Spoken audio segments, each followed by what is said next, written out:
G'day, it's the coach here. I hope you are ready to pay your taxes. It is the Bone Tide. James Tinsdale, my guest, is here to reap the bones.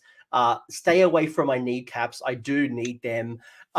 James Tinsdale's brought to you by, I guess you came like fifth at Facehammer GT, which is one of the, I mean, one, I wanted you on this channel for a while now, but two, I've been looking to talk OBR, and you did really well recently at a tournament. And I thought, what a great way to understand how OBR is standing in the meta right now.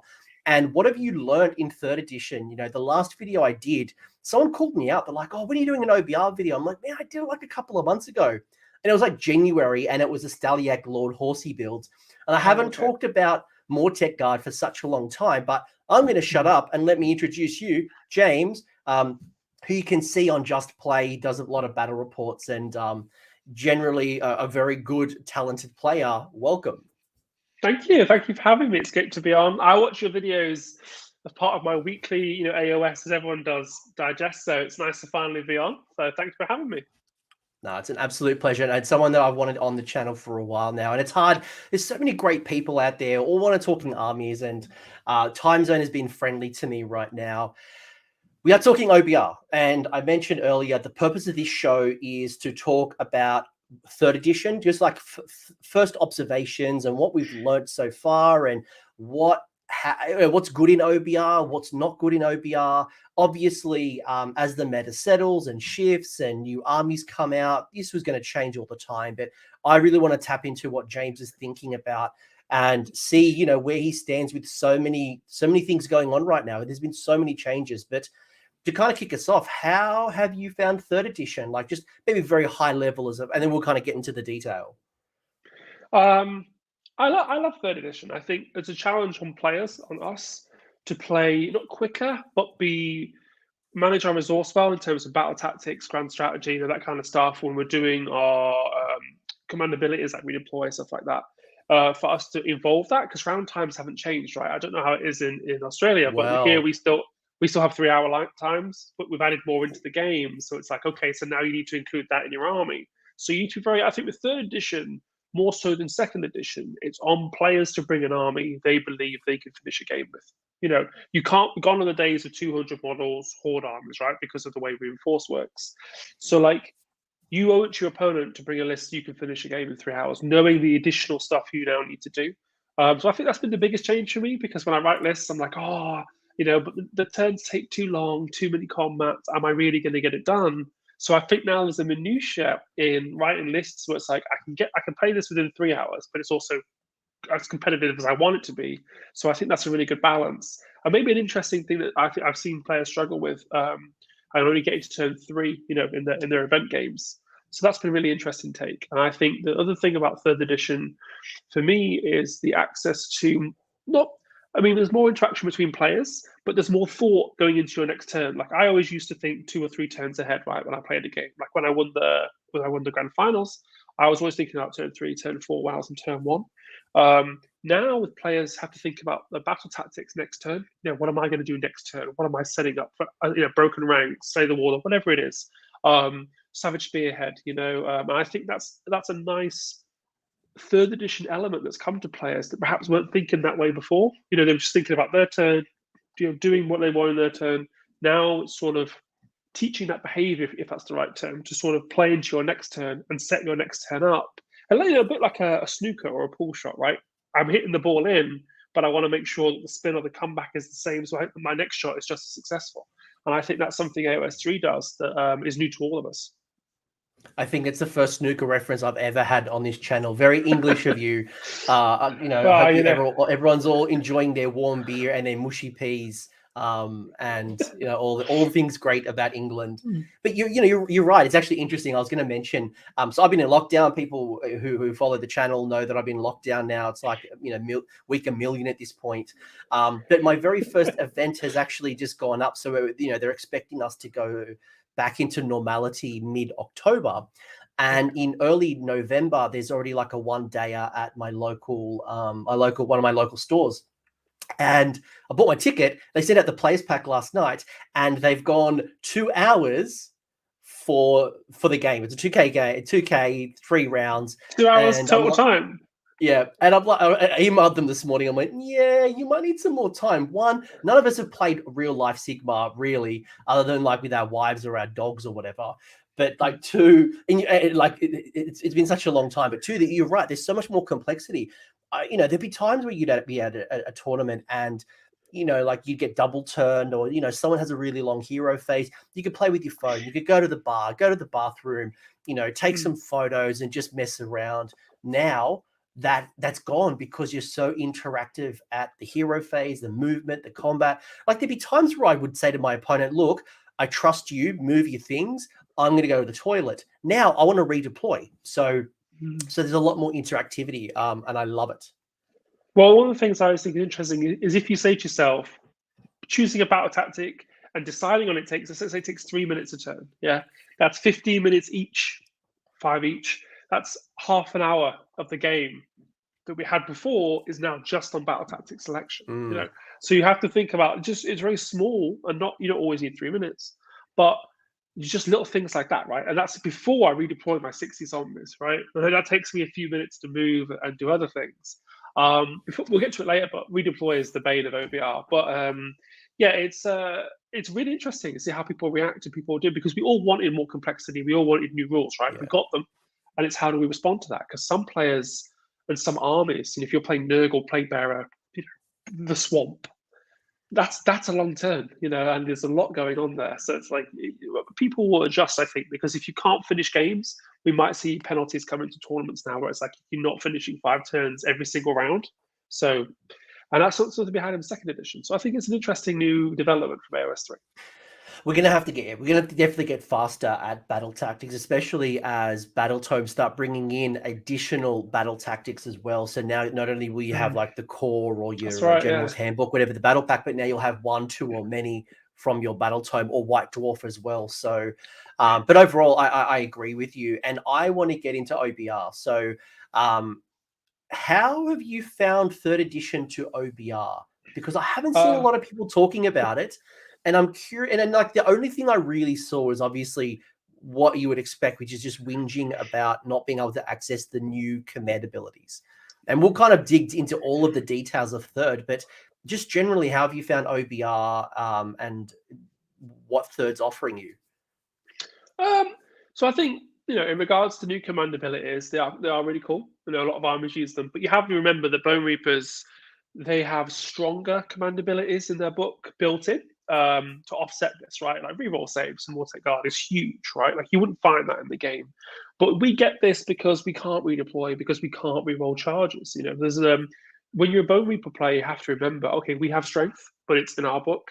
We don't get additional added strength, because at that point, if you had the Immortus Guard, let's say I can reroll my charges, and they become way more reliable, way more potent on that extra additional move, their points probably need to be looked at, right? So it's like yes and no, like haves and have-nots, but we have great strength in the book. Internal balance for OBR, I think, is really strong. I found them really fun to play.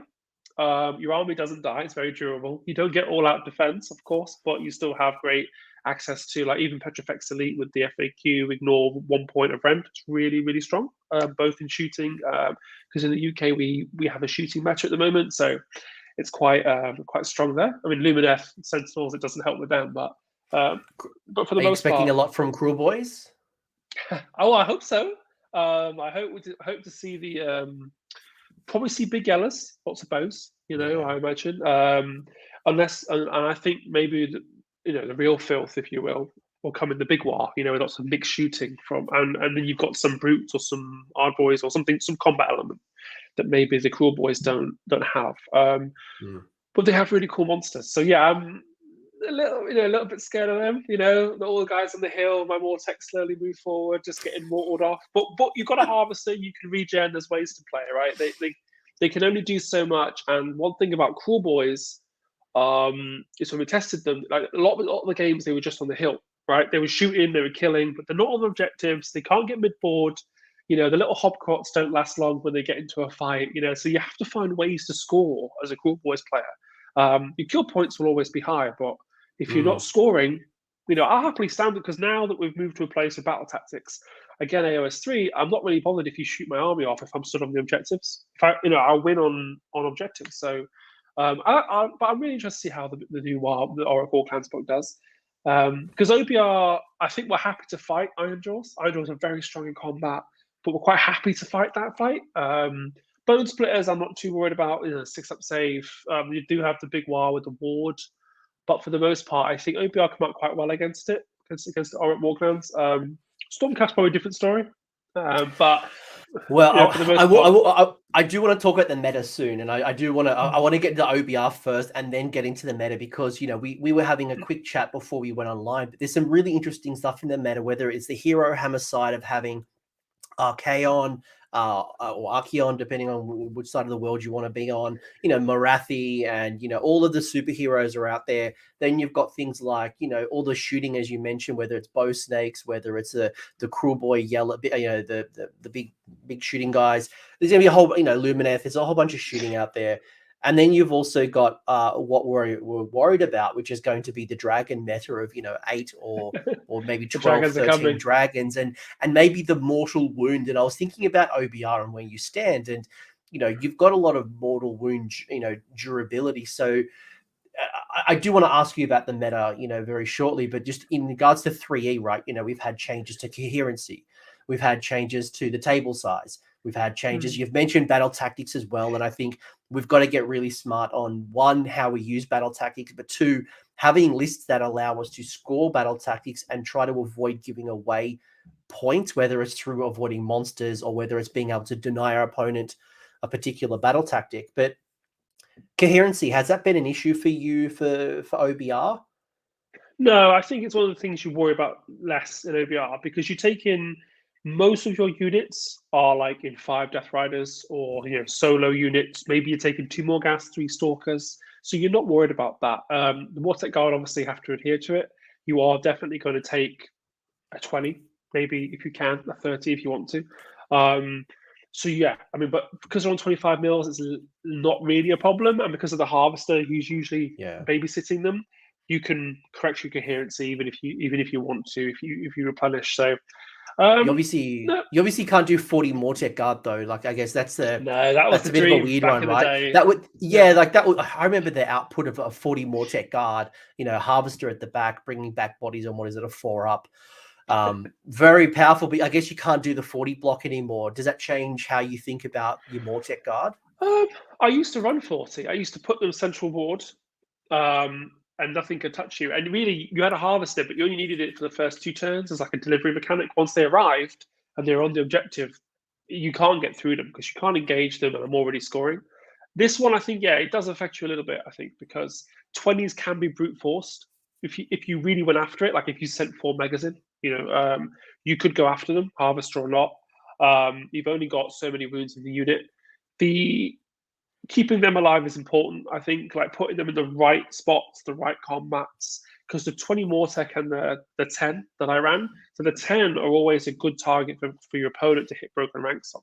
So you have to keep, I want to keep them semi-safe, but they are going to hit broken ranks at some point, and they are going to come after the 10 at some point. So I need to make sure that's okay, because people don't tend to bother with the Death Riders, even though they are battle line. Because they tend to be on a flank, off doing something else. So they tend to come after the little 10 Mortek Guard for broken ranks. So yeah, I mean, it does. I would like to have more, but you have to think like 30 is the maximum you can have, and those points best spent in one blob, because you are not that mobile with OBR. So yeah, I think coherency. I think coherency is fine for OBR. One of the armies that suffers from it at least. Obviously, if you're running a Mortek blob, you're usually quite huddled together with the Harvester anyway, so you don't mind. And all your other stuff, like all your Morghasts and your Immortals, or whatever the other 6-arm dudes, like all of those models are usually you're not taking them in big blocks of like. I mean, sometimes occasionally you see them in 6s, but usually you used to see them in a lot of 3s, or with your Morghast, you'd have them as 2s. So it didn't quite seem to be. It's not like Skaven where the people you would run 9 Storm Friends. You don't have that issue. Yeah, the only thing I would say that coherency does have that is on the 10, because normally you'd like that 10 to be a little screen, or just stuck in a line in front of your army. Now I can't do that, of course. I have to be 2 ranks or a smaller little block, so you can protect less. but they still, of course, you have to have battleline requirements, but they still do quite well with 10, I think. So no, but coherency, I think, has been quite solid for OBR. It's one of the strengths where you are a small amount of models, so you're quite into it. You're not worried. Yeah, 100%. I didn't think it would be too much, but I thought it might be with the challenges of maybe the more tech guard going down to 30, and we'll go into your list. And by the way, for anyone who hasn't seen this type of discussion before, I'll go through one of James's lists, and it's not to say this is the list to rule them all. If you love your murder ponies and James doesn't have any murder ponies, then we're not saying it's bad. It's just that it's not fitting his current list, or for whatever reason, you run Special K, run. Don't ruin Christmas. They don't know this yet. But if you want to run Nagash and Special K, and you want to run Null Myriad, go do your thing. Go do your Null Myriad thing. But one other change that was really big that I wanted to call out, and it might actually, maybe it works in your favor, is the table has shrunk. It's shrunk quite significantly. And you've already said OBR is slow, especially because you can't do the run. You can't use the run CP and all that kind of stuff. How have you found that? Has it been beneficial for your catapults? Have you found it easier because you're not spreading out your force nearly as much? Easier, definitely easier.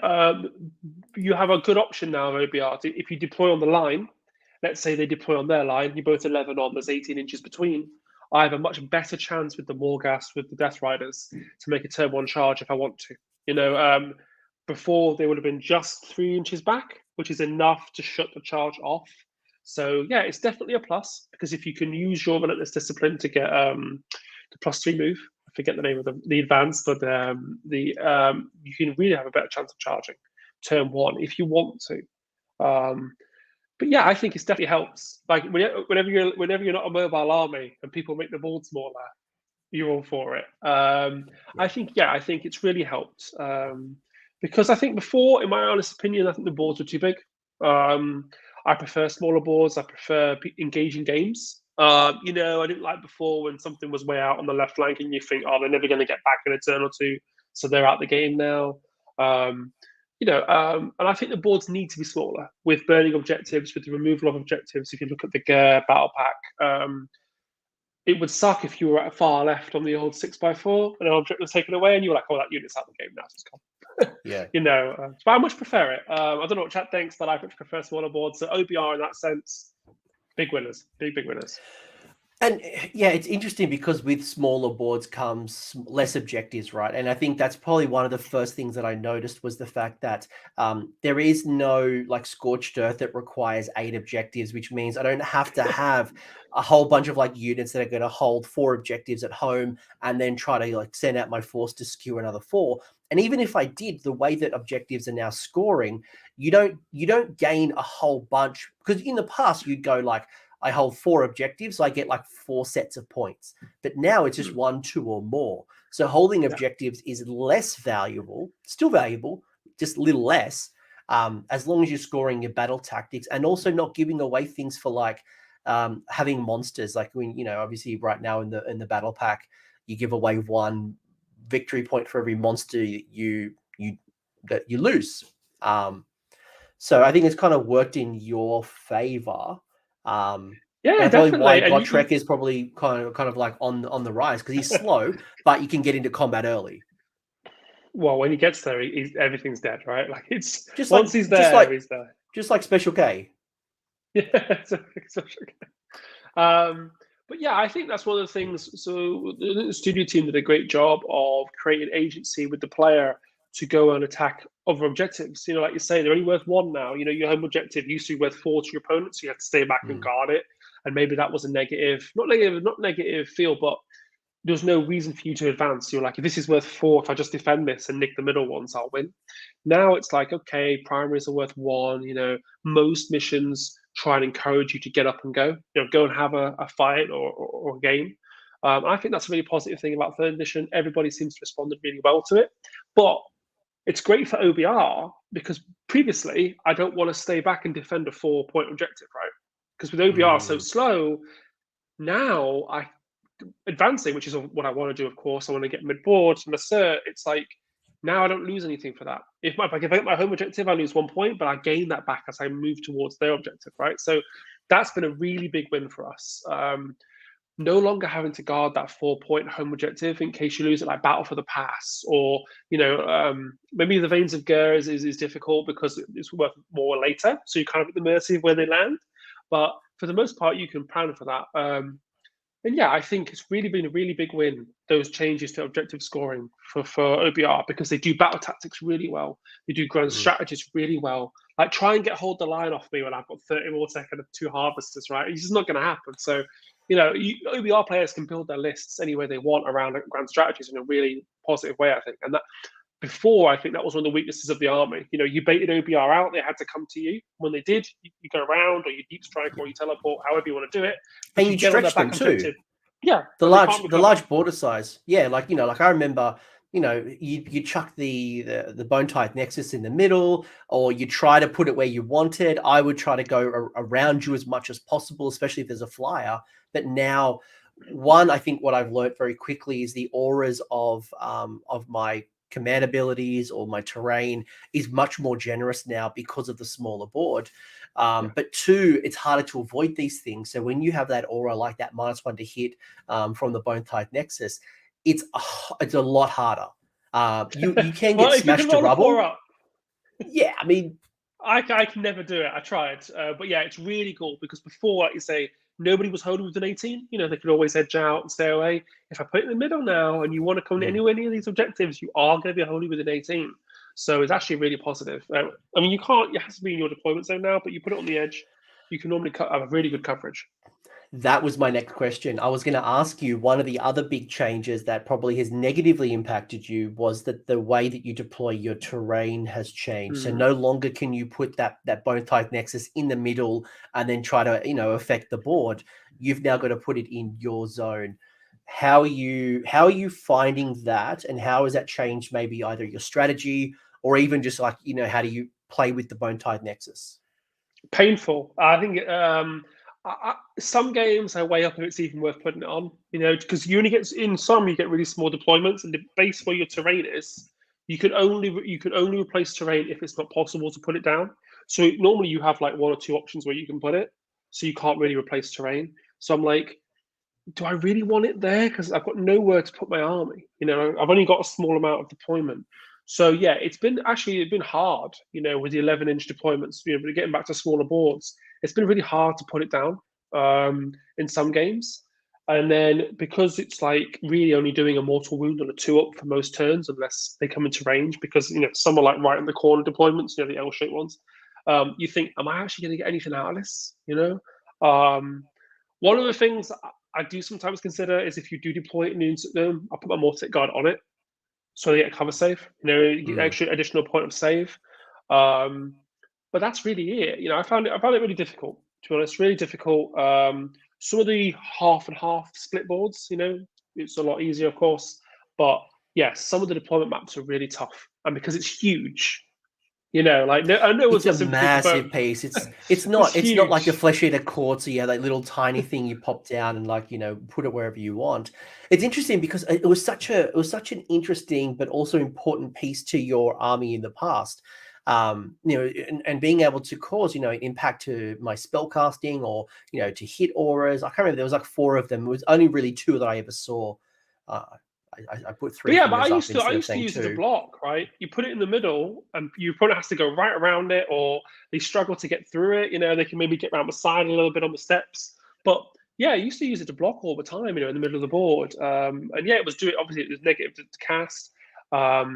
And yeah, it was really good for that. Now it doesn't do that, so it's like a bit difficult. I think that's one of the negatives. You're not relying nearly as much as what you used to, and I'm hearing that sometimes I leave it sometimes in the box.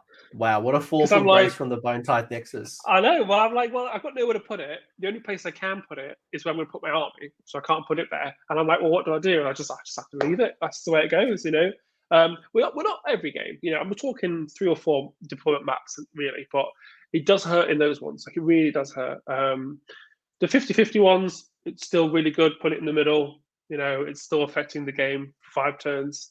But I would say that's probably one of, we've gained a lot, but that's probably one of the things that's taken a bigger hit. And I probably would not be shocked to see that terrain piece and what it does revisited in whenever they get their next turn. Because I think right now it seems a bit out of place.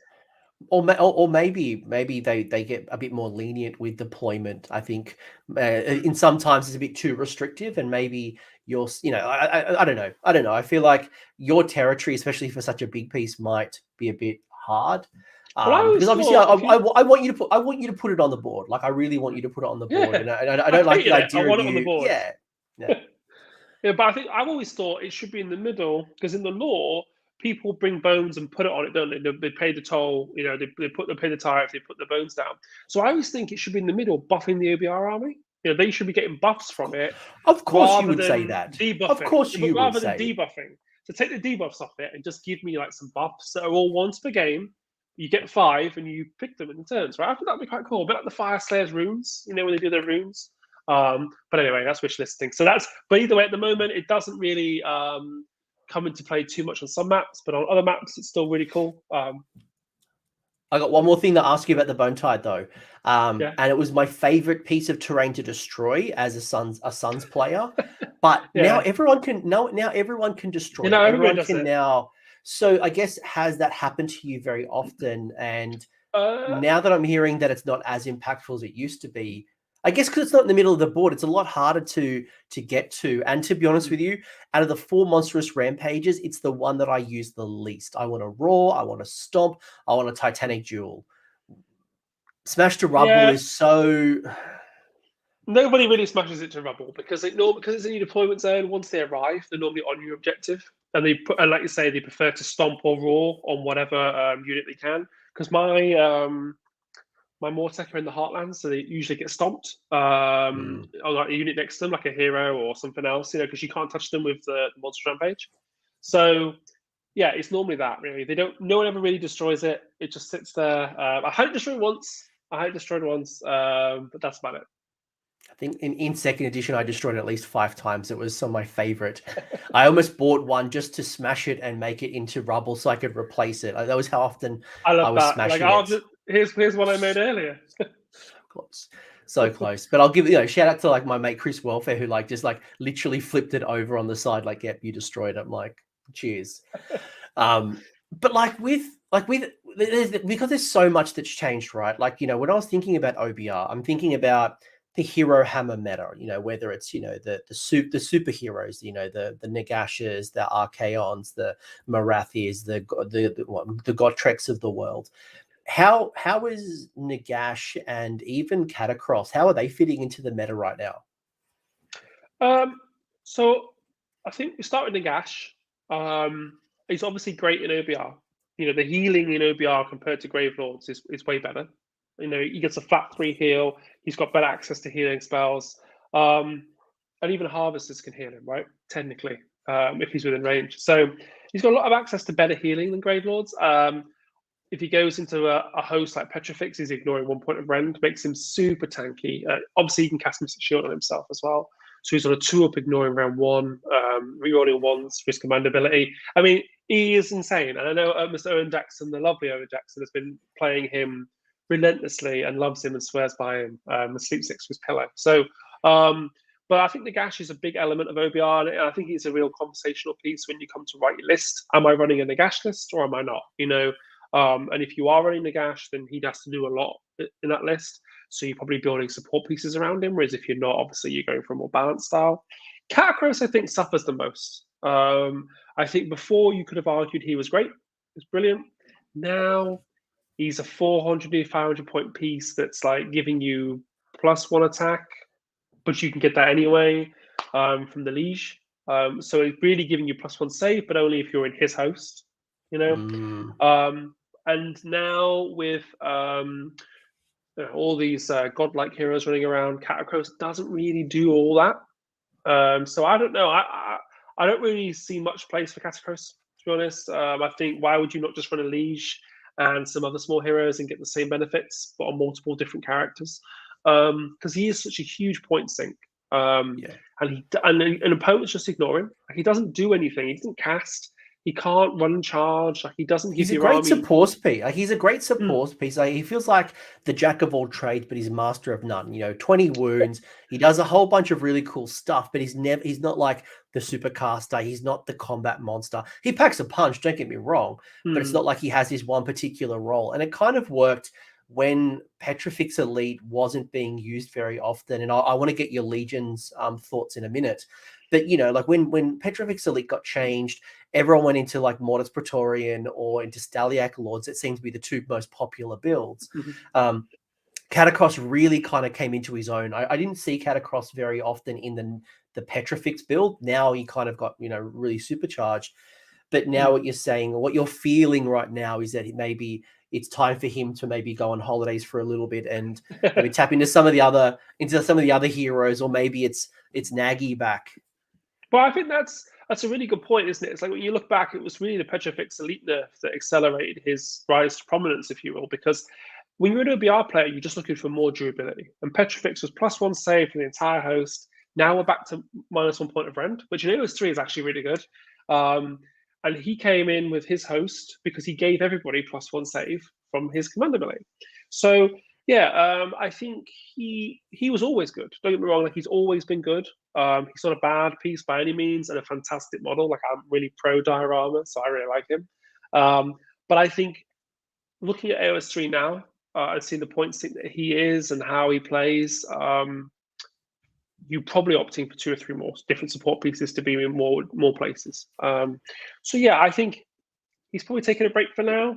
Maybe we'll see him again later. A little bit like when he lost to Arcane in the Broken Realms. So he's probably just getting rebuilt out. That's how I like to think about it. He's taking a break. He's taking a break and he's getting rebuilt, isn't he? So Petrifix is back. Arcane the Black can take over for a little bit. Yeah. Technically, I think Arcane has always been the boss, hasn't he? But Catacross is still his Legion. So it's a weird little relationship they have. He's a mini Nagash. I was actually reading Arcane's lore the other day, going back to Warhammer Fantasy, and we won't mention the word Tomb Kings around here, which was fascinating. But I mentioned, they're no longer with us. They're certainly not around.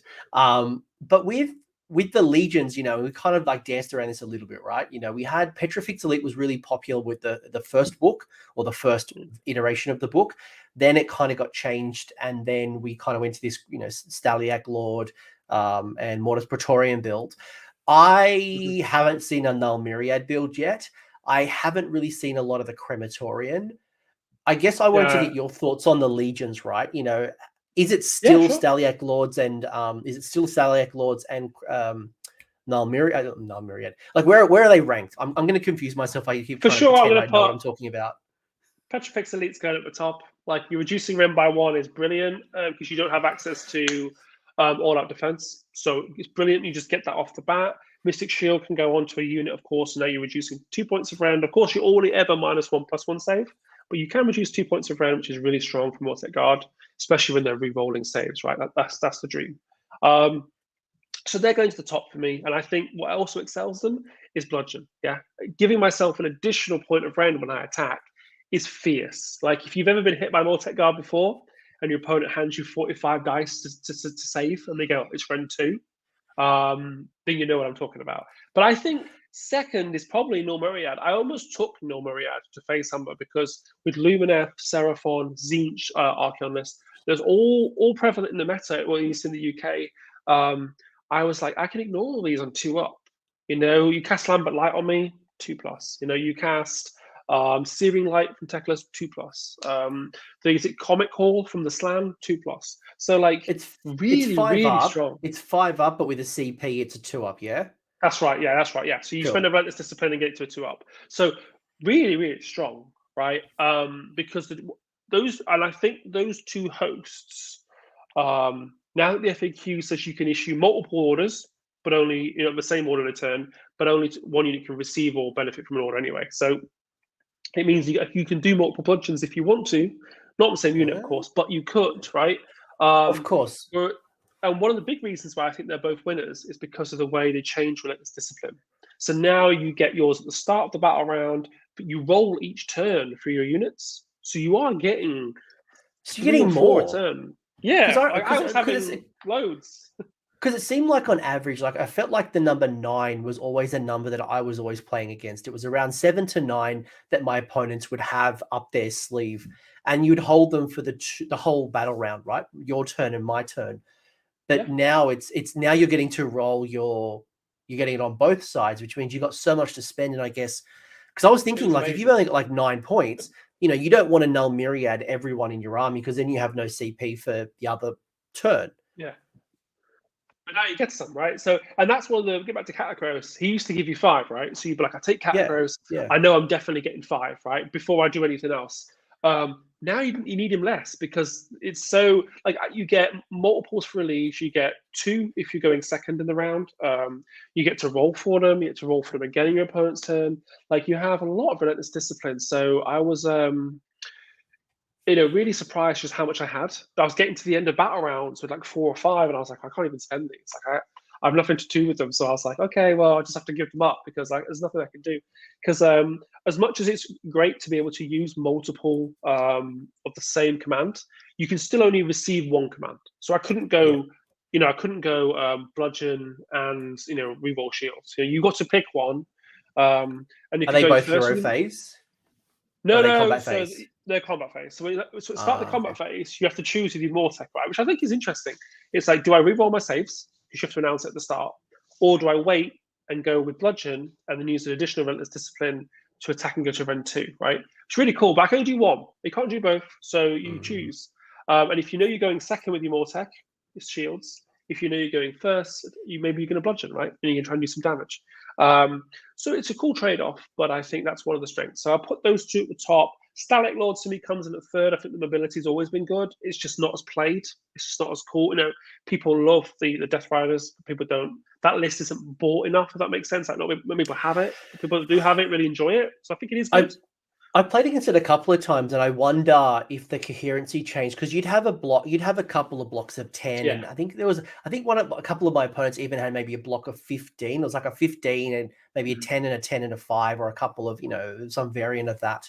But now that the coherency rules have changed, and you've still got the Lancers, but moving them around the board isn't nearly as flexible as they used to be, and I wonder what impact that has to the Stalliac Lord build. Yeah, people are probably suffering, are they? The 15, when you start moving casualties, it gets difficult. So you probably dissuaded from doing a 15, and now all of a sudden you look at min 5s.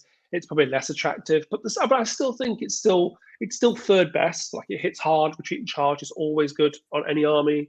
I think Stalliac Lords sits really well at 3rd. Like, and especially if you're into Cav style lists and that's your thing, and you love fast armies like eel lists or Dawn Rider lists or any of that kind of stuff. So I think Stalliac Lords is really cool. Plus, it plays really differently from the rest of the book. If you're a Stalliac Lords player and you're playing Cav heavy, you're probably super into it, whereas the rest of the book is probably like more of an actual foot slogging army. So then the rest of the host, Mortis Praetorian probably comes in at 4. Still good. The rerolls by Xantos that he gives to crawlers to reroll wounds is still really big. For anyone who has a roll with the crawler, you know that it's only a 3 up to wound, but you'll fail 2 out of the 3.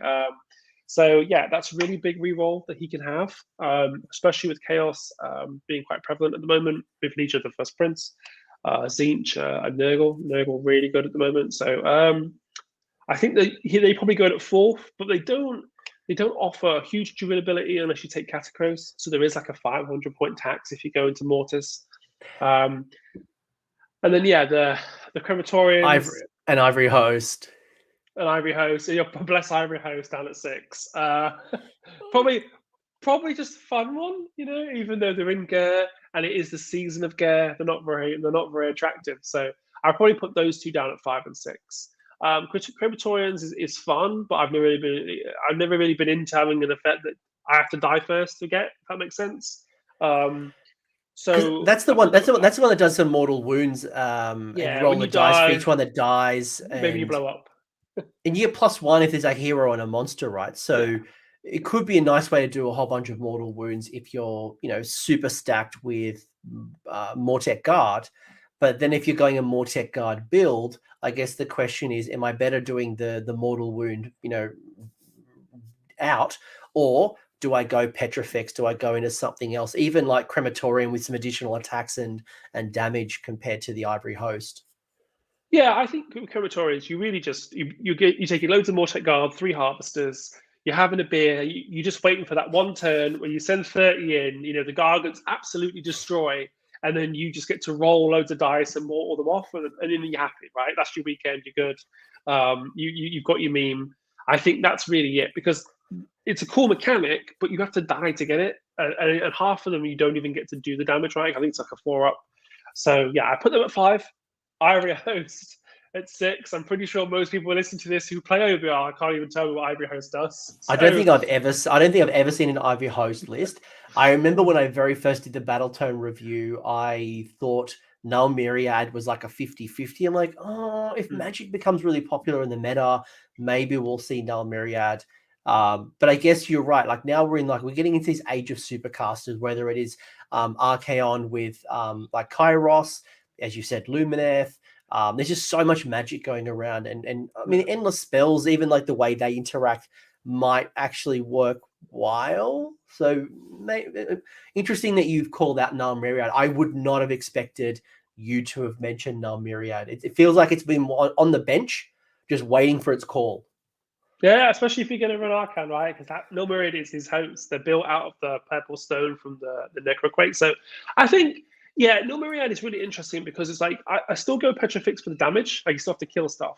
But if you are getting that peppered by spells, like Null Myriad is amazing. Just a 2-up to shut down someone's combo is huge. Like, if you're running a Techless build and you're really reliant on Searing Light, and I just ignore it on a 2, like, and you're not getting your points worth of damage from him because he doesn't go and fight, right? So I've actually just shut off like 700 points of your army. It's really strong. I think people will see it because you just don't lose any models. You don't lose any mortal spells. You don't lose any monster combat. You rarely get shot. So I think Marion's really strong.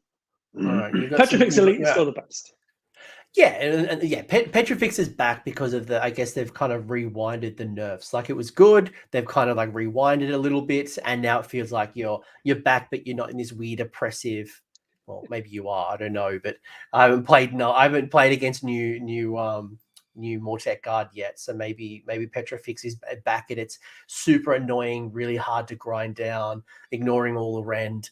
Because it's probably one other thing in the meta right now. You've got, not only do you have all these superheroes, but you've got these super durable units. Your Blood Knights are just one of many examples.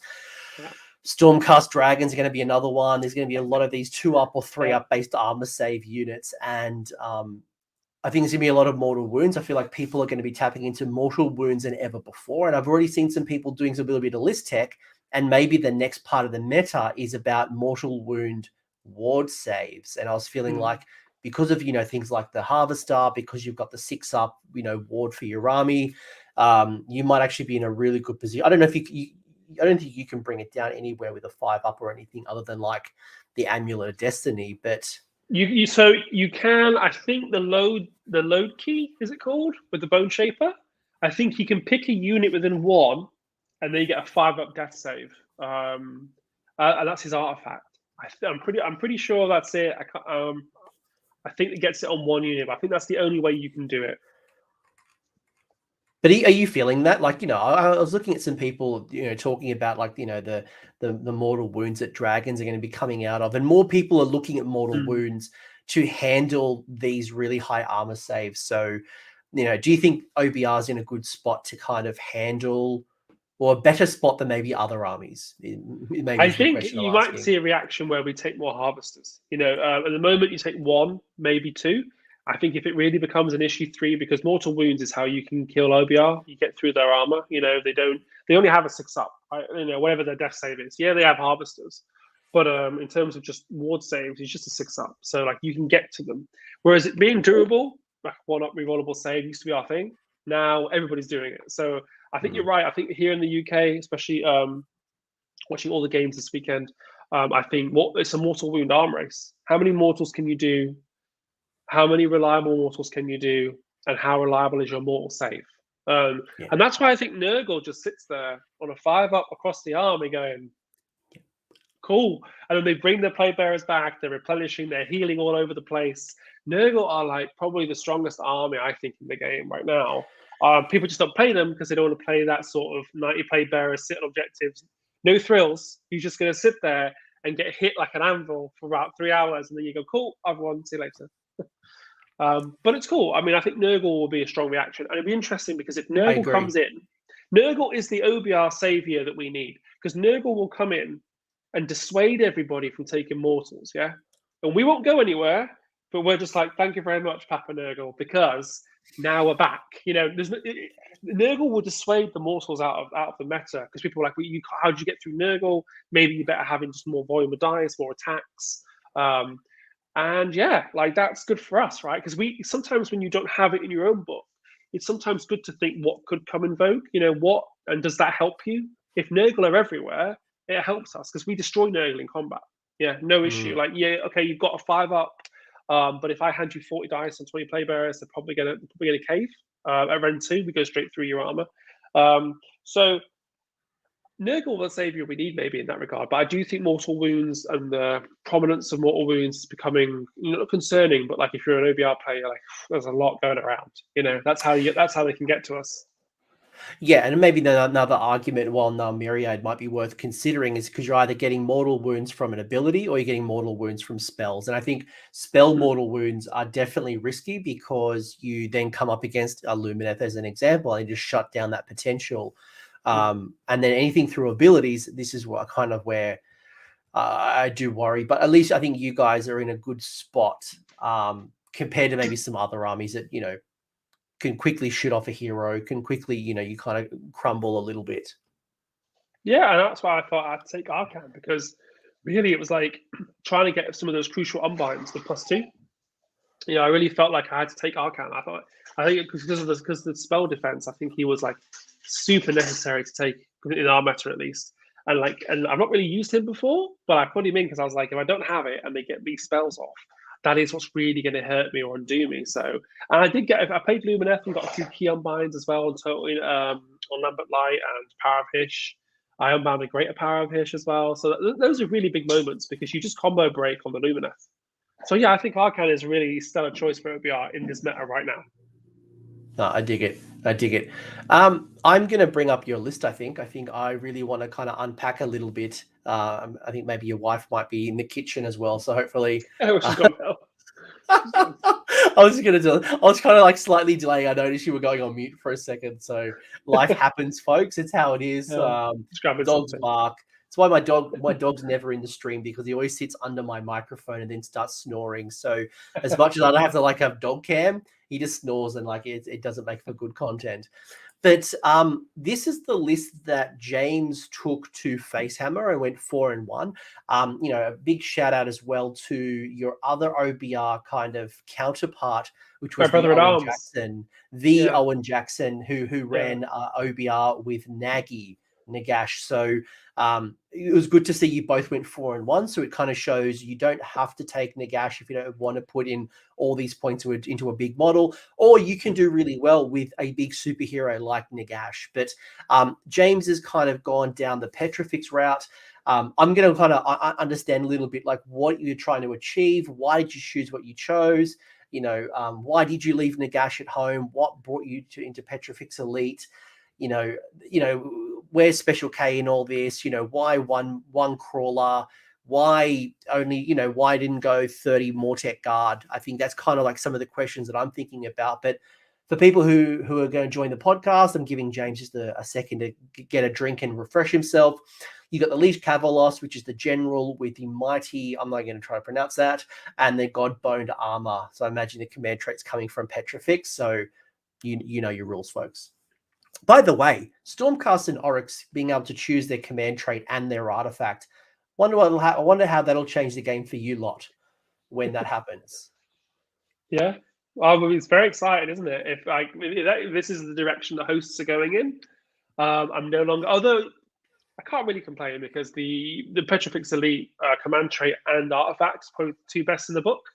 So yeah, they're no tax. I'm having my cake and eat it at this point. But yeah, I really think it'd be interesting because I think that opens up a lot of different builds if you can do that.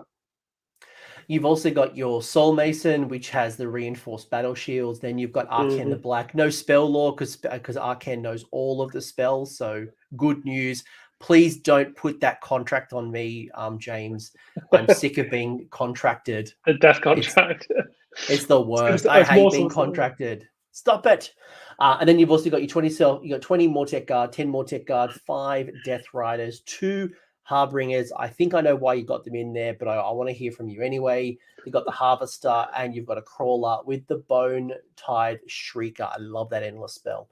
Coming in Incredible. at 1995. It's so good. That spell, not just being within 12 and you can't inspire or rally is insane. Like the amount of people that I put that in for 12 and I'm like, oh, you can't rally or inspire. And they're like, yeah, cool, yeah. And then we get to the battle shot phase and they're like, oh, I'll just inspire them. I'm like, no, because the Shrieker turns it off. They're like, so after all the battle shock, I'm like, no. It's just so good. Yeah, and because you're not getting, if you're running a Horde army, you don't get the +1 bravery for every 10 anymore. There's so much that good. That spell's incredible, and the amount of people that scramble to try and unbind it or dispel it, they're like, I can't let this spell live. And because obviously it's tied to the caster, so I get to move it. So it's incredible. It's an incredible spell. 85 points is a lot for an endless spell. It is really high, but it's so good. It does so much work for you. It's amazing. I know, because I was thinking about this. I'm like, wait a second. I'm playing Daughters right now, and my Blood Viper cost me 90 points, and that can auto-delete models, and that's 5 points more. But, being able to shut down... It's a huge base. For example, it is a huge base. If you've ever held a Viper, it's big.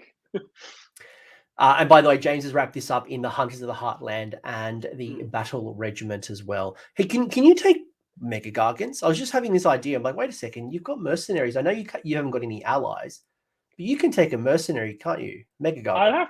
I'd have to double check into that, but I believe if it's a mercenary, we can use mercenary. It's a mercenary. Right? Yeah. I'd have to check if we can use mercenaries. But I think we can get a Mega in there. Yeah. I'll be interested to think here if you can, would you? Yeah. But anyway, let's go to some of your choices. Like, you got your Lead Cavalos, you got your Soul Mason, and you got Arcane the Black. Like, what was some of your thinking here? And by the way, you've gone price sorcery, so why you didn't choose Hold the Line, I'd love to know as well. Yeah. So the leaders, Arcane, like I said before, I felt he was an auto take. I had to put him in. His magic defense really helps, but also he also asserts that magic, right? +2 to cast. He's got 3 casts. He's a great source of getting Empower weapons off, which means our weapons explode on 5s.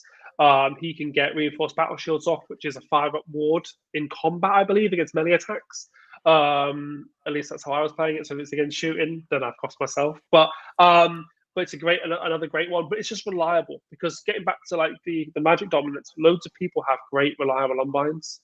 Teclis even has an auto unbind. So having that +2 really helps you get it off, especially if you're playing against Nagash. You've got more chance of getting spells off as well. The Leech Cavalos gives everyone +1 attack within 12, I think. And yeah, he has +2 wounds from the command trait, ignores the first wound taken in each phase. Really, really durable. It makes it hard to get Slay the Warlord on me, because that is a battle tactic people like to achieve, and he is already on a 3-up base save, so he can quite easily be 2-up with a Mystic Shield or in cover. Very, very durable hero, and he's obviously got great movement. Sometimes I like to, I think, if I can, cast the monster spell on him. I forget what it's called. It's not Levitate, is it? The other one. The Gur spell. Metamorphosis. Yeah, and then I +3 move him, and I do D6 run on him, and then I get him onto an objective and get like monstrous takeover or whatever it is, and people just don't expect it. So yeah, like little things like that. He's really useful for late game breakaway, because I don't have a lot of mobility. But that's my hero package. I'm going for price sorcery because I felt 20 and 10 Mortek would be middle board fighting. And I didn't want them to get brute forced off, because Arcane normally stays at the back, playing the flanks, just flying around, because he's got 16-inch base movement. So he normally never gets targeted, almost never in danger, really. And it's really easy for me to achieve that ground strategy. Because obviously the Mason is also left alone as well. Like, people don't really want to put resource into the Soul Mason, but if they want to stop my ground strat, then they need to kill him. He's got 6 wounds, And obviously, it's quite cool. So I think that is why I went for Price Sorcery over Hold the Line. If I had more tech, maybe if I had a 30 block, I'd be confident with Hold the Line. But I just thought, if things aren't going well and I'm relying on a grand strat to get me out of jail for the win, having one of my 2 wizards alive is probably the way to go. Because those Mortec, if I'm in a bad spot, probably dust, at that point. So that's why I went for it. So that's my 3 hero package. Can I just ask you about Arcane? And I was looking at your spell lore. One thing I've always been, I've admired is you've got a really good spell lore from, empower Nadirite weapons, protection of Nagash is just the bane of my existence. Drain vitality, mortal contract, even like reinforced battle shields. Arcane command is helpful if you need more CP, but I wonder if you even need your I've never even used relentless. Yeah, I was gonna say like you've always normally got enough. I guess my question is from an Arcane the Black point of view, are there spells that you seem to draw from more than others, or are you just like responding at the time? It depends. I'm always casting Empower weapons. I'm always casting that. If I'm against a particularly good caster, I'll go for the battle shields on the Mortec on the 20 with Arcane because I get the +2. And I let the Mason just do Soul Guide and Mystic Shield. But yeah, those 2 for sure. And then it's just choose, what I need at the time. If I'm healing, Drain Vitality. If I want to do some shenanigans, maybe Mortal Contract, there's a lot you can do. But I use him to put out the Shrieker as well at +2. So he's always usually casting the Shrieker. So that takes the cast away because it gets dispelled a lot. People are desperate to get rid of it. So you're normally casting that more than once per game. So those are probably the 3 I go for. But yeah, you have flexibility. You can and do what you like. I got 2 follow-up questions I've just thought of. One, protection of Nagash. Have you found that it's less helpful the board has changed? Because I know there's been plenty of times in 2nd edition I'd play and protection of Nagash, Arcane the Black would take some damage, he'd then teleport, and being outside of 9 inches was a lot easier on the old boards. Have you found that it's as helpful, or are you finding that it's a bit more restrictive to plop him around? No, it's super helpful. Like it's great tech against shooting armors, right? If I put him down, I take my turn, I put the protection on, and I'm like, if you hit him, he's going to move. So you're only going to get hit him once with whatever shooting it is. It's a case of like, does your opponent even try at that point? It's another way to dissuade your opponent from doing it, especially if they've left an objective completely unmarked, because it's the only way really. It's maybe it's a gotcha moment as well, but if you put it on him, send him into combat at the end of the turn, let him take some damage, then use that teleport to get him over to the back objective. It's a really good tactic to have. And the fact that he's a monster in the army allows me to score some additional points in my battle tactics, which is another reason for his inclusion, because I've only got the Harvester for that. And normally the Harvester can't break away or is dead. So he's really good because you go 16-inch move plus 3 move from the RDP, and then I can run a D6, right? So I'm really mobile and I can get onto these objectives if I need to. Or Savage Spearhead with the monster, really good, So yeah, he's been really useful. But in terms of protection of the gash, I have cast it usually against shooting armors, but rarely. Like not super loads because of the other 3 I mentioned. But yeah, you can absolutely do that, and it is a really cool spell. It drives people mad. The other follow-up was going to be with the Bone-Tied Shrieker. Do you unbind that, or do you attempt to dispel it in your enemy's turn? For the reason of if your opponent then tries to unbind it in your turn, then you obviously can't recast it. So, and I notice a few people are now playing that strategy where they put on their endless spell in their turn, they unbind it or just dispel it in the enemy's turn, and then they recast it the following turn to stop them. Is that something that you're doing with the Bone-Tie Shrieker, or are you just leaving it at the table and no, it is I leave it. I leave it because I want them to burn a cast on it. I want them to dispel it and have a go. Because it also takes away their focus. They're more focused on that than their own spells. They're like, I need to dispel this. I need to give it a go. And I like position it as a blocker sometimes, just in front of my Mortec, like so you can't charge this side, you have to go around. So it's normally serving a purpose. So no, I haven't. But that is a great combo. Like you have, if you wanted to do it, that's how you probably have to consider that. Like, because like sometimes you just don't get a chance to cast it.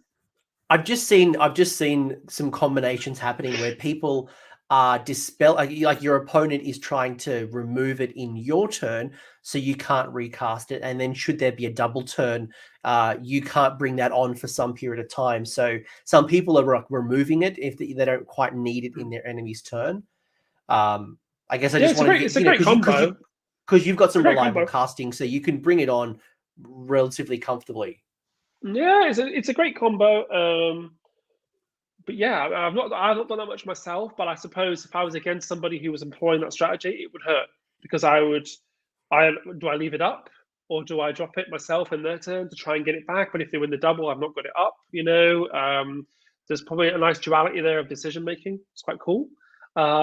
But no, for me, I tend to just leave it up more out of laziness than anything else. Just leave it up. It's doing a purpose. It's doing something cool. Because I quite like the fact that if they charge from Mortec and the Shrieker is always within 12, if I fight you in combat, you're not going to have a chance to inspire. So, and if you want to come in, and people like to spend command points, to supercharge for that combat phase, and then they bounce off, and then I kill like 10, 15 models, you're -1 from me just maybe being within 6, I think. So, and you can't use Inspiring Presence, I can actually get units off the board in my opponent's turn through doing nothing, which is something I quite like to do. So I normally leave it up, but it is a really good combo. And it is something that I think people probably play wrong still.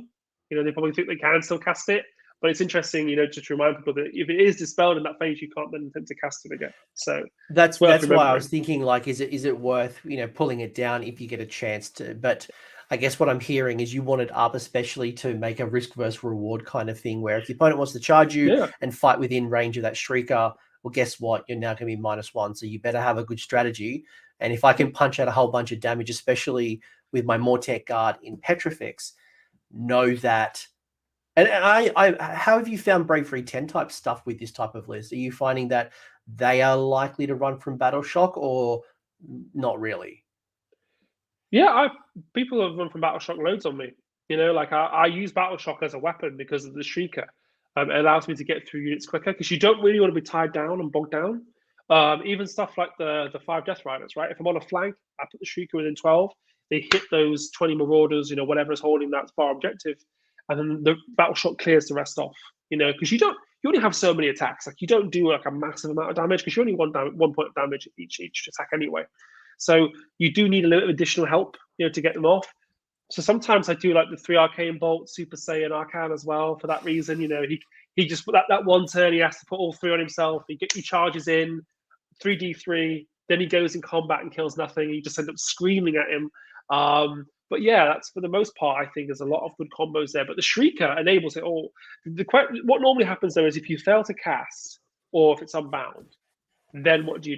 You normally have to change tack a little bit at that point. Yeah. No, I like it. No, it's good. It's good to consider. So you got your 20 Mortec Guard, your 10 Mortec Guard, and your Cavalos, which is obviously fulfilling your battle line. You've already kind of mentioned a little bit that your Mortec Guard are, especially the unit of 10, are not cheap, but they certainly are at risk at being taken for broken ranks. And I guess probably one of the many reasons why you've got that in Hunters of the Heartland. So your Mortec Guard and just your Mortec Guard can't be Monstrous Rampage for those D3 mortal wounds or the raw. Yeah, like Hunters of the Heartlands was a big decision because like I wanted to be low drop and give it away so I can maybe get a double get into my opponent. But when I looked at the wording and everything and I checked it, that like when you use Relentless Discipline, you're still issuing and receiving an order. So Raw, for instance, will stop that. If a monster comes into my Mortec and successfully roars and I can't reroll my shields, then my God, like that just can't happen. So I need to be in Hunters with my Mortec. And I think it paid off. I didn't put the Death Riders in it because I need to fill the regiment quota. But I think the Guard being in it really dissuades people. You can't roar on them. They're small enough that you'd like to have a go. That you feel like you could try. That's another thing as well by taking smaller amounts. I wanted to like lure people in. I'm like, well, I've only got 20. Your army. In my head, I'm thinking I've only got 20. But then maybe they think, if I charge 2 or 3 units into them, I can get them, right? Because it's not a huge intimidating block like it was before. And a 20 still hold up really well. But I think they're really good battle line, and I always wanted the Death Riders because you do have to get the game going. So turn 1 or 2, you do need to get those 12, plus 3, 15 onto that middle objective just to make sure you score. Because one thing with OBR is you win late. You always win late game, but you need to hang around in the early game. You still need to get 5 points, 6 points, 5 points, and get some points on the board. And I think Death Riders are really good for that. Because I was going to say, because traditionally you in the Petrifix build, you would usually see 3, even 4 back in the day units of Mortek Guard. But you're saying that you're finding, especially at times where you've got to really go for an objective that might be quite far, that the Death Riders are helping you score that 1, 2, or more consistently. And Savage Spearhead battle tactic, they're really good at achieving that with Arcane. Later in the game. So they're really, really useful. 190 is a heavy cost, but they're 3 wounds each. I think you can return them. I never actually get to do it, but I think you can because Arcane does up to 3 wounds. So you can either bring in 3 Mortek Guard or 1 Death Rider. Yeah, I forgot all weekend because I thought you had to use the word summonable, but that was just my Gravelord cap on. But yeah, it was really. But that's another element of them as well, right? You can actually replenish models in the unit. So they're actually really cool. Like, they're a really cool unit. And I think they catch a lot of people out with their movement because you're like, oh, I'm going 15, I'm charging 2d6. They're like, oh, okay. It's quite a big deal getting back to the small boards. They cover a lot of ground. And I think, outside of my battle line choices, the Harbingers, the Harvester obviously accompanies the 20 Mortek. Like, he's not a win condition, but he does give you another monster, which is interesting because one of the things I like to do is use Ferocious Advance turn 1, because I'm not really doing anything turn 1, right? And if I do it with the Harvester and I do it with Arcane, that's 2 monsters. If I cast the Gur monster spell on the little Soul Mason, then I've got 3 monsters and I achieve 3 battle tactic points. And that additional point turn 1 is huge. Like, it can make a difference later in the game because it puts pressure on your opponent. And that's another thing that's achievable by having Arcane in the list. And the Crawler is really just to sit there and pick off small heroes. It's also to have a threat of breaking coherency. We talked about coherency before. If you've got, 20, let's say 20 more Mortek, I can snipe your Hecatos out of the unit, so you can't issue orders. And then my Mortek go in, and I issue orders, and I smash through a unit of Mortek. So like little combos like that really help me with the Crawler. Plus, you'll be surprised how many people have 5 wound, little slaves to darkness, wearing whatever mark is the flavor of the week in the corner, giving everybody people hits and wounds, and you just need to get rid of them. It's such a big threat to have. It's 5 damage a pop. But yeah, everyone who's played OBR knows that you have turns where you do 15 damage and you have 2 turns of no damage. So save stacking does hurt the Crawler. Now that people can all out defense, the Crawler has no rend. But that's where you go. You can't have it all. I've got 5 damage on my shooting. There has to be some trade-off, otherwise everybody would just spam them. So yeah, it's a nice threat. Plus, it's 12 wounds, so it counts as is it 2 on an objective, or is it 5? I can't remember. I think it's 2. So it's 5 if you're a monster. It's 5 if you are. It's 2, isn't it? It's 2. So it gives you a little 2 on an objective, so you can deny against another smaller hero. So he's not bad to leave on a back objective. But yeah, he's quite cool. I think the Crawler works really well. And people are terrified. And against Hordes, it just smashes the stuff for you. I couldn't care less about the Hordes. What I was concerned about is my little 5 wound hero, especially like my 5 wound wizard, that you just like pop, you're gone. Well, or you once per game delete. That once per game delete. Like, I remember one of my mates, Liam, had double catapult into my Hurricanum and popped the Hurricanum because it rolled the 2d6 above whatever, it's the wound characteristic or whatever. And I cried. I'm like, man, that's like 11 wounds on my Hurricanum. You just like gone. Yeah, it's incredible. But you only get to do it once, of course. You have to pick your moment. But the amount of people that are like, "Are you going to snipe my wizard?" You're like, I mean, I got a Fire Slayer player's banner guy. He's like 5 wounds. I'm on like a 9 on the dice because it's -3 off the dice, obviously, when you're full health. And he just killed his banner, and he was like, because his banner guy was like a 2-up, unkillable, -1 to wound from the Magma Drop command trait. And yeah, he lost his banner, and he was like, but it's such a huge tool if it goes right. Some games it doesn't, and you're like, cool. 200-point model did nothing for most of the game, but that's the way it goes. You can't have it all the way. So it's just to have that threat. And where I think the Mortek Crawler plays a big role in my list is people deploying heroes further than they want to, people deploying heroes on terrain that they don't want to do because they lose a turn of movement to get down, etc., just to give them that cover save. So anything that messes with your opponent's deployment or the thought process during that moment is really cool. So I like the Crawler. And I used to take 4, right? I used to have a 40 block of Mortek with 4 crawlers.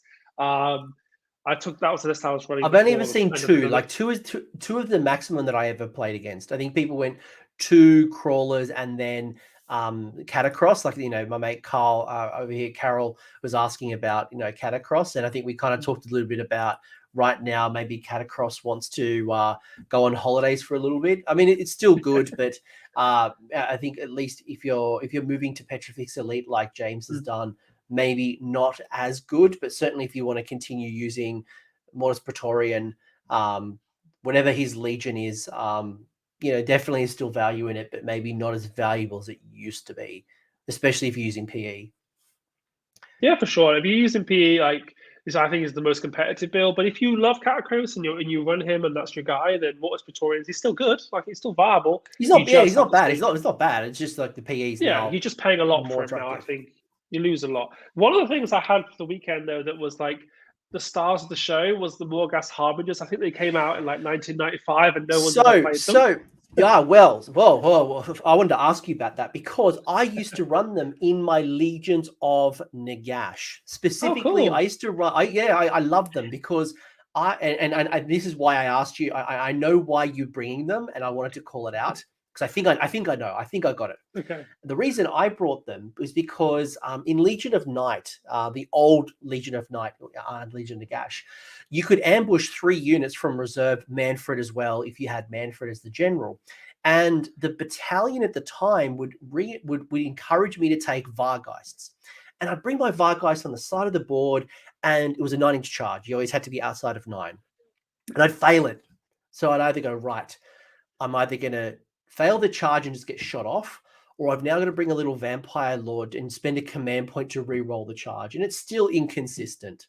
Yeah. But then I saw the Morghast War Scroll, and it allowed me to roll 3d6 on the charge. And I'm like, there is a consistent threat that I can sideboard. The bases aren't huge. They're 50 mil bases. So it wasn't too hard to get into combat and bring on the side of the board. And I remember playing a game against one of the lads from Measured Gaming, Corey, and he used Harbingers as well. And he used the 3d6 charge to leap my screens, which I thought was a great little play as well because it has such a deep threat. So I guess the couple of questions that I've got for you is 1, why are you taking the Morghast? 2, why are you going the Harbingers over the Arcai? Because the Arcai have that great 5-up mortal wound. And then Trevor's got the third question, which is Harbingers or Stalkers. So that points could be reinvested into the other side. So take me first on why you've gone Harbingers. Well, I went Harbingers because I wanted the 3d6 charge. I had them and I've never ran them before, so I just wanted to play them. But the 3d6 charge is so good in OBR because it allows it to get like the one game I lost to Rory. I had a 6-inch charge with the Harbingers, and had I made it, I would have won. But I rolled a 1, 1, and 2, so I didn't get it. So that was pretty brutal, and Rory I think was dancing for about half an hour. So because I thought maybe I could have won all 5 games, but that was a heartbreak moment. I also wanted to run on my Leech charge to follow that up, so that was great. But yeah, I think the Harbingers over Arcai are that 3d6 charge is so big. Like because they can move 9, right? So you +3 to 12, and I can charge 3d6. I've given them swords, so they get 5 attacks each. Ren 1 in Petrifix, I can go to Ren 2. I think they're like 3s and 3s. So like 2 damage on the swords piece. So they do a lot of damage. And again, mobility. You want the core of your army as the anvil, but you want the Cavalos, the Harbingers on the flanks doing work with their movement. And they can just go off and do their own thing. Like they're an elite unit now, so as per the FAQ, they can issue their own orders. I prefer them over Stalkers. solely for the 3d6 charge. Like I played a mirror in round 3 against the lovely Matt Lyons from Pro Pated. He had his Japanese style Bonereapers with the big hat. Oh, Super beautiful. cool. So nice. One of the most gorgeous armies I've ever seen in real life. And then he had the Stalkers, and my 20 Mortec went in and just killed them. So Stalkers are good, and you could easily run them instead of the Harbingers. They're just as good, I think. You get 3 instead of 2 models, which does matter.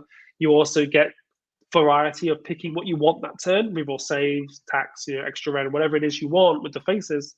These guys, though, the 3d6 charge won me 2 of my games. I mean, not in that moment, but because they were able to do it early, the trouble they caused on that objective. Because what you want is you want to throw like that early round haymaker, right? You want them onto an objective, slash off the 10 models that are on there, and now all of a sudden Archaon's got to come over and deal with them when he doesn't want to. He wants to be over here doing all kinds of nastiness. But these 2 guys are stood on this objective, and if you don't do anything about it, and they've got 6 wounds each, they're not going. They're not going anywhere unless you put real resource into them.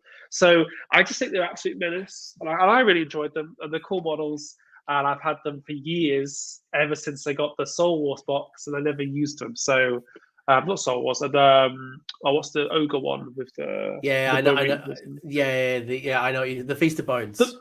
Feast of Bones. Sorry, yeah. So ever since that, I'm like, I just sat there. I was like, I need to use these models. I'll be honest. I cried when they got removed. I mean, rightfully so. It makes sense now. When they got removed from Soulblight, I cried because they were a fundamental addition in my list. I will say though that I preferred mine with halberds, and I liked the Rend 2 damage 3, and being able to get that extra point of Rend. I don't know. I think for me, Rend 2 halberds is really cool. Yeah, I think the halberds for me just that's my style. But the 3d6, even just being able to avoid redeploy. If you happen to fight against any chaos players right now, the Khorne Demon Prince, halving your run and charge rolls within an 18-inch bubble is all the rage. So being able to, and especially when they redeploy, you've just got a lot more chance to get the charge. And the ability to leap screens, I think, like being able to like get into my juicy stuff that I might be trying to protect, because more people are playing with these like Death Star bubbles. I'm noticing, more and more people are building like this big castle, and they've got that juicy little center that you want to get into, and being able to jump the screens with the flying 3d6 charge just gives you the more option. Yeah, super cool. That's one of the things we didn't mention, I guess, when we talked about AOS 3, is redeploy really hurts OBR. We don't have a way to re-roll our charges. The amount of times I have to move within 9 by more text. So let's say I'm at 6 away, I move within 6. Your opponent's like, okay, cool, I'll redeploy.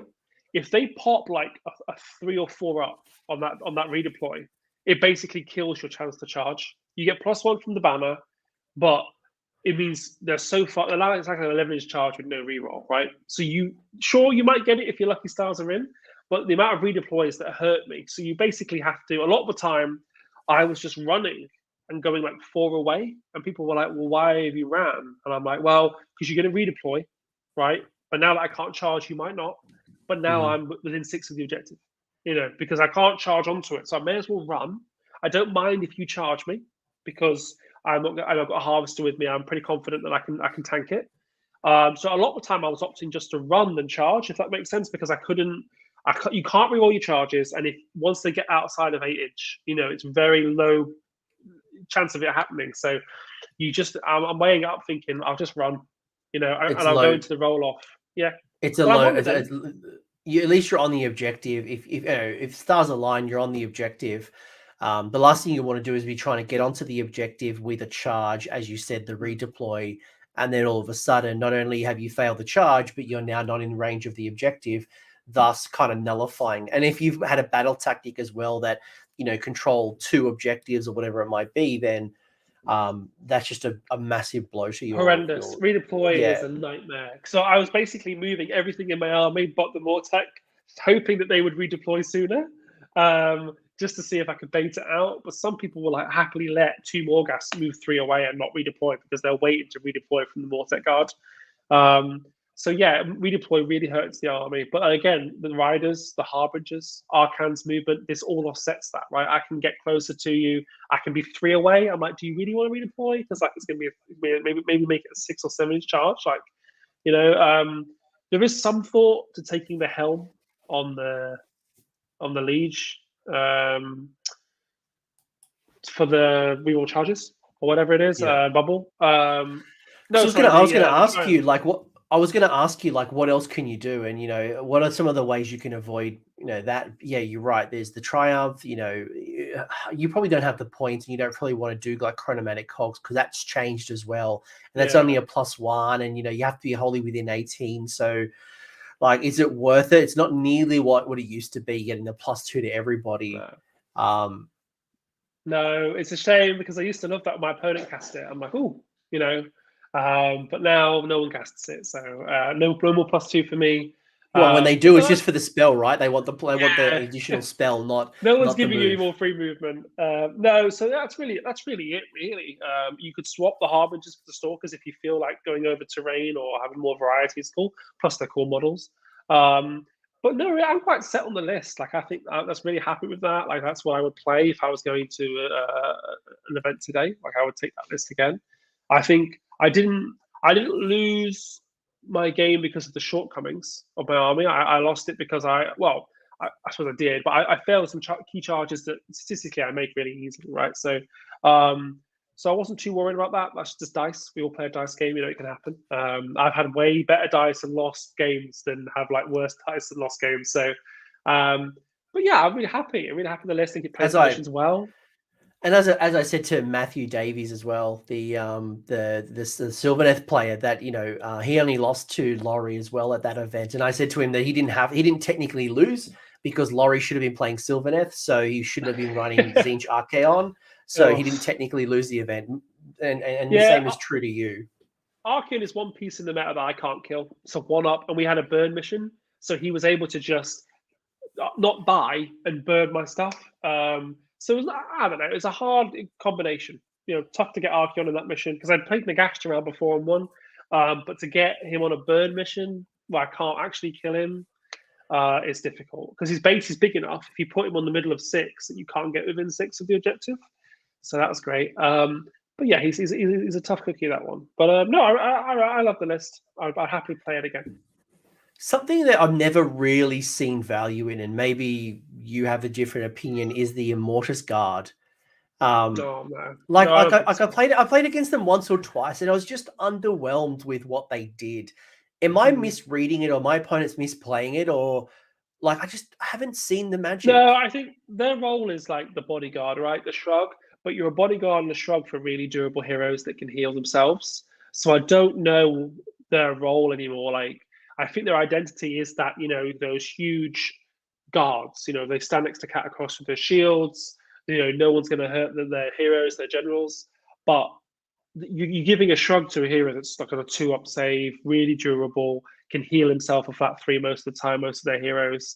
Even the Bone Shaper can do that. So I don't really know why you would vouch for them over something like Harbingers or Stalkers that can go off and fight. So no, I don't think so.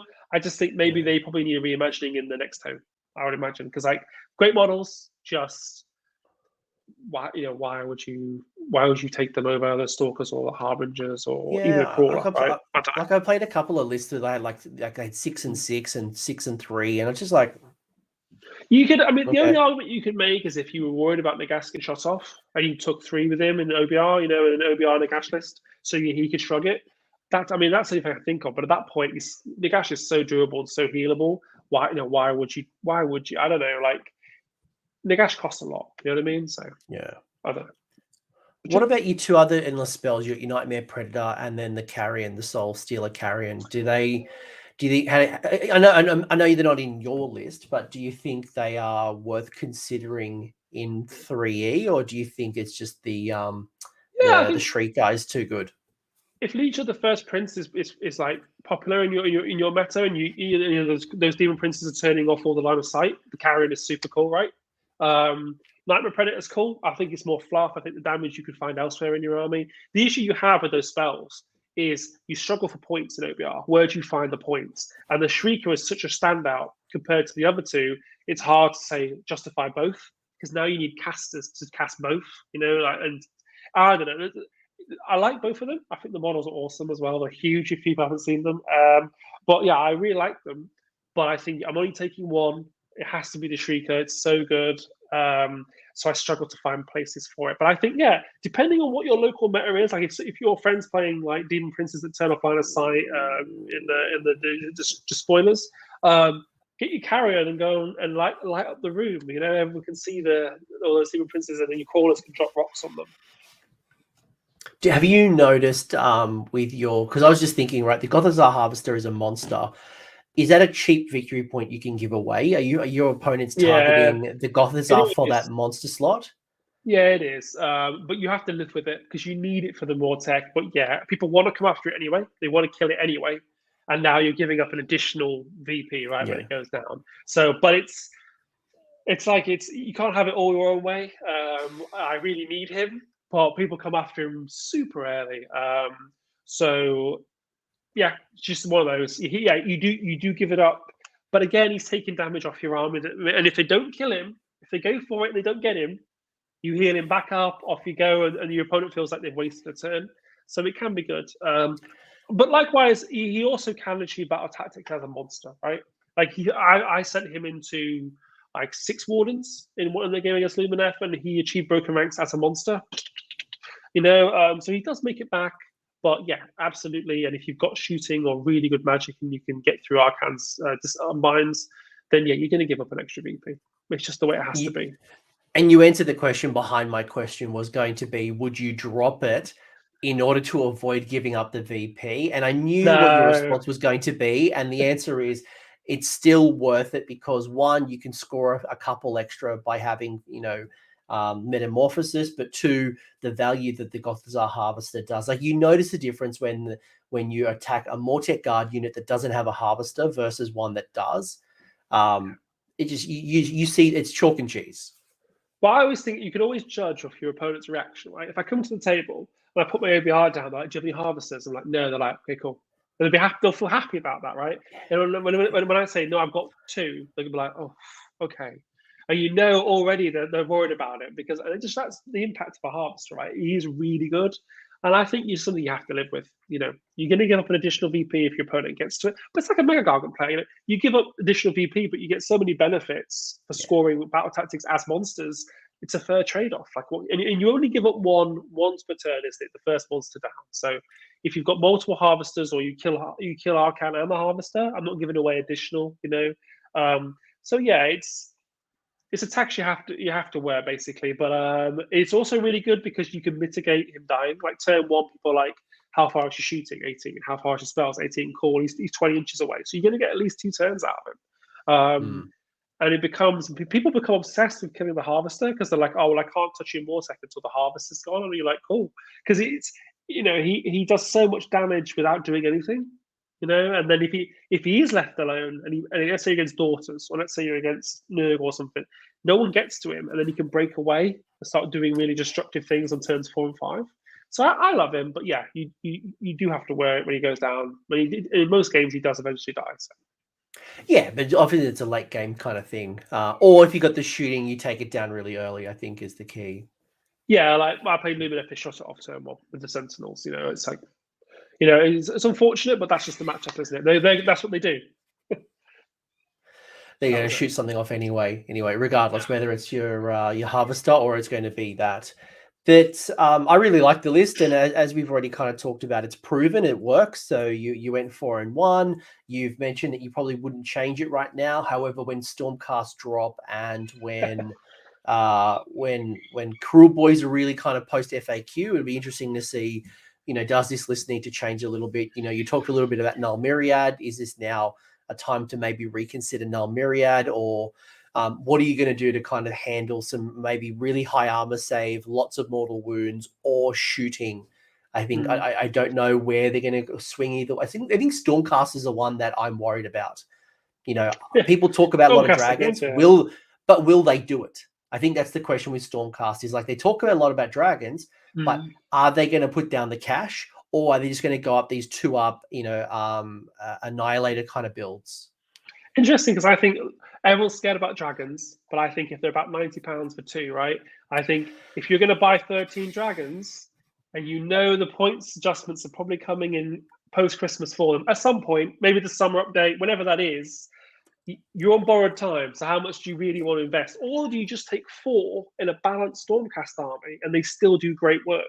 And you've not financially lost like £400 or and I know you guys, it's even more expensive for you guys over there. So I've already called on my bank for a second mortgage.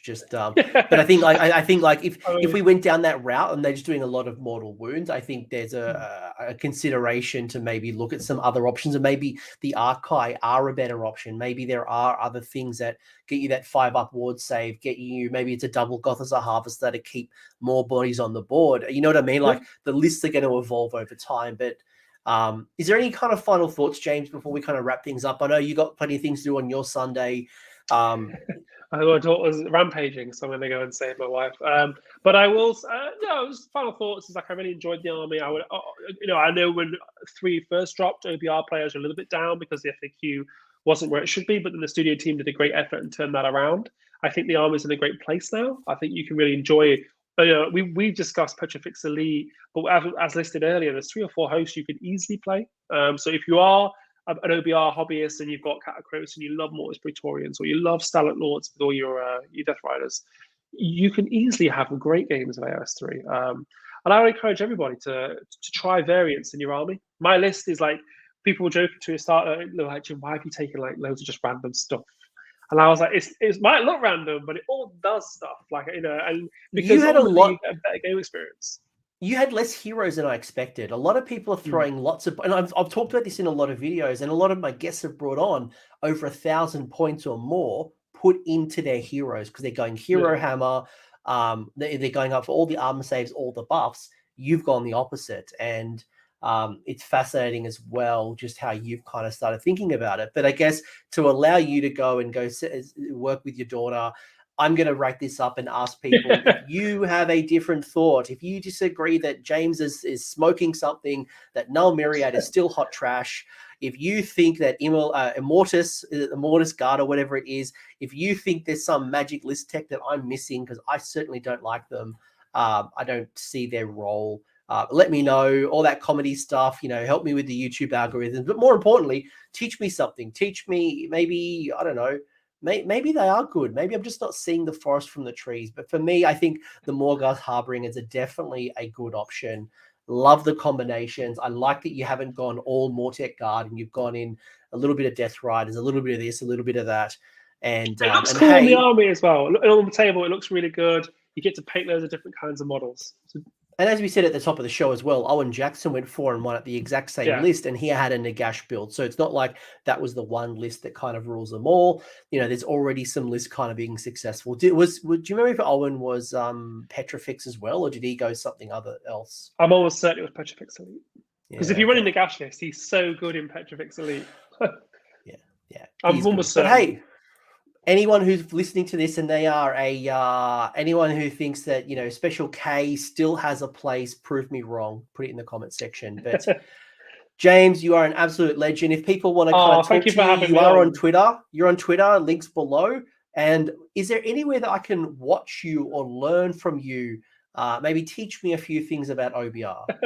Learn is a subjective term when you watch me play, but if you follow us on Just Play Wargaming on YouTube or our channel, we do battle reports over there. So if you're bored or you're painting along, you're painting your OBR, come and watch a battle report with us and just leave us a note in the comments of all the things I'm doing wrong. Yeah, you guys are a lot of fun. Ian, Richie, the whole crew, Tom. You guys are great. So go check out Just Play. Good podcast as well. Good content. It's been great. As well. It's been great to be on. So thank you so much for having me as well. It's been great. And I actually look forward to coming out to Australia. I do want to play an event in Australia. Yeah. Well, who knows when? Well, hopefully next year I'll be back over in England. Maybe. Awesome. We'd love to have you. I'd love to come back. I was there at Blood and Glory 2017, I think it was. Oh, cool. So come on over. Back. Yeah. All right. I'm off. Have a good Sunday or whenever you're watching this, and leave all the comments. Let me know if you are a Immortus. I can't remember their name. Immortus Guard. Immortus Guard. I've forgotten them. It's like trauma. It's like I've forgotten their name. It's just like they're never seen. Don't worry. I don't see them. All right, prove me wrong. See you, folks.